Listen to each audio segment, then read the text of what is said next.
എന്താ നിന്റെ ഉദ്ദേശം? പച്ച പാതിരയല്ലേ, കൊച്ചു കുട്ടിയല്ലേ എന്ന് കരുതിയാണ് ഇന്നലെ ഇവിടെ കയറ്റി കിടത്തിയത്. ഇനി ഇവിടെ തന്നെ കൂടാൻ നോക്കണ്ട. എന്തിനാ ഞങ്ങൾക്കൊരു ഭാരമായി മാറുന്നു? നിന്റെ ഊരും പേരും പറ, ഞാൻ അവിടെ കൊണ്ടാക്കാം. എടാ നിന്നോടാ ചോദിച്ചേ? ഞാൻ അനാഥന. അന്ന് നിന്നോടൊപ്പം കണ്ട ഹിടുമ്പനി ഹിടുമ്പിയും അവരെന്റെ ആരുമല്ല. പോകാൻ വേറെ ഇടയില്ലഞ്ഞിട്ടാ ഞാൻ അവരുടെ കൂടെ കൂടി. നിങ്ങൾക്ക് ഇഷ്ടമില്ലെങ്കിൽ ഞാനങ്ങ് പോയേക്കാം.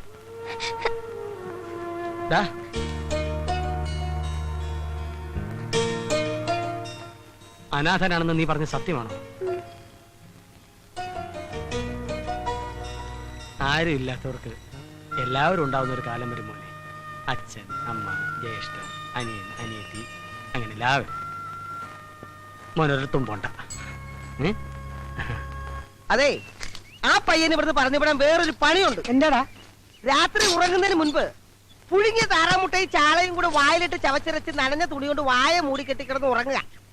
പിറ്റേ ദിവസം രാവിലെ എഴുന്നേറ്റ് വായിൽ കെട്ടഴിച്ച് മാറ്റി പയ്യനെ വിളിച്ചു വരുത്തി മോനെ എന്ന് വിളിച്ചാൽ മതി, അവന് ജില്ല വിട്ട് ഓടിക്കോളും. അതിന് മുട്ടയും ചാളെ വേസ്റ്റ് ആക്കണമെന്നില്ല.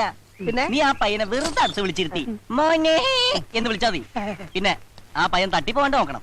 ഒരു കാര്യം ഞാൻ പറഞ്ഞേക്കാം. ആശാനെ, ഇവനെ പറഞ്ഞു വിടലില്ലേ? ഇവനെ പറഞ്ഞു വിടുന്നില്ല. ആശാനെ മിണ്ടരുത്. അല്ല, അത് ഇന്ന് മുതൽ ഇവൻ നമ്മളിൽ ഒരു അംഗമാണ്.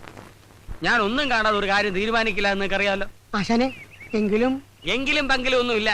ആർക്കെങ്കിലും വിരോധം ഉണ്ടെ കൈവക്കാം.